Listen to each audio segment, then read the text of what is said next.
After the orientation session, it was more than what I expected. ആദ്യം വരുന്ന ടൈമിൽ വലിയ ഐഡിയ ഉണ്ടായിട്ടില്ല. CMA ക്വാളിഫൈഡ് ആവും എന്നുള്ളൊരു വിശ്വാസമുണ്ട്. കുറച്ചും കൂടി ഒരു ഐഡിയ കിട്ടി എന്താണ് കോഴ്സ് എന്നുള്ളത്.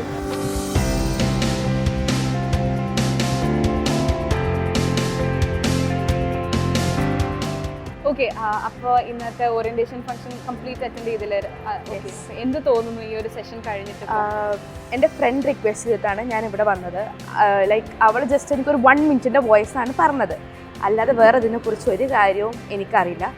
ഇവിടെ വന്നപ്പോൾ after the orientation session it was more than what I expected. Like my parents R satisfied and I M satisfied. ഒക്കെ അടിപൊളിയായിരുന്നു. എല്ലാം കൊണ്ടും I am very much happy. ഇനി ഭയങ്കര എക്സൈറ്റ്മെൻറ്റിലാണ്. നാളെ മുതൽ ക്ലാസ് സ്റ്റാർട്ട് ചെയ്യും. ഒക്കെ അതിൻ്റെ എക്സൈറ്റ്മെൻറ്റിലാണ്. Everything was good. ഇപ്പോൾ നല്ല കോൺഫിഡൻസ് ഉണ്ട്. മുന്നോട്ട് ഇനി നല്ല രീതിയിൽ ചെയ്യാൻ പറ്റും. മീൻസ് CMA ക്വാളിഫൈഡ് ആവും എന്നുള്ളൊരു വിശ്വാസമുണ്ട്. ഓറിയന്റേഷൻ കഴിഞ്ഞതിന് ശേഷം നല്ല രീതിക്ക് CMA കംപ്ലീറ്റ് ചെയ്യാൻ പറ്റും എന്നുള്ള വിശ്വാസമുണ്ട്. അത് ഇനി മുന്നോട്ട് അങ്ങനെ തന്നെ പോകണമെന്നുള്ള ഒരു ഇത് ഇപ്പം ഉണ്ട്. ആക്ച്വലി ഞാൻ എൻ്റെ ഫ്രണ്ട് റെഫർ ചെയ്തിട്ട് ഈ ഒരു ഇൻസ്റ്റിറ്റ്യൂട്ടിലേക്ക് വരുന്നത്. അപ്പം ആദ്യം വരുന്ന ടൈമിൽ വലിയ ഐഡിയ ഉണ്ടായിട്ടില്ല എന്തായി കോഴ്സ് CMA.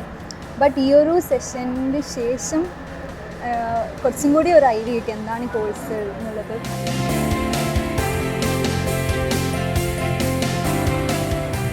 എങ്ങനെയാണ് അലയൻസിനെ കുറിച്ച് അറിഞ്ഞത്, അല്ലെങ്കിൽ എന്തുകൊണ്ടാണ് അലയൻസ് ചൂസ് ചെയ്യാനുള്ള ഒരു റീസൺ? ഞങ്ങൾ ഇവിടുത്തെ ഇൻസ്റ്റിറ്റ്യൂട്ട് മൊത്തമായിട്ട് നോക്കാൻ വേണ്ടിയിട്ട് വന്നിരുന്നു. കോഴിക്കോട് വന്നു. ഞങ്ങൾ രണ്ടാളും ഇവിടെ വന്നത്. ഇവിടുത്തെ ഒട്ടുമിക്ക എല്ലാ ഇൻസ്റ്റിറ്റ്യൂട്ടും പോയിരുന്നു.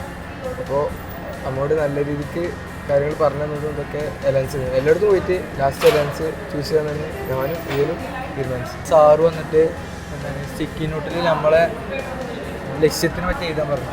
CMA US ചെയ്തിട്ട് നിങ്ങൾക്ക് എന്തൊക്കെ ചെയ്യാൻ ആഗ്രഹം, മെയിനായിട്ടുള്ളൊരു 3 കാര്യങ്ങൾ പേരക്കാർക്കും നമുക്കും സമൂഹത്തിനും വേണ്ടിയിട്ടുള്ള അത് വലിയൊരു കാര്യം.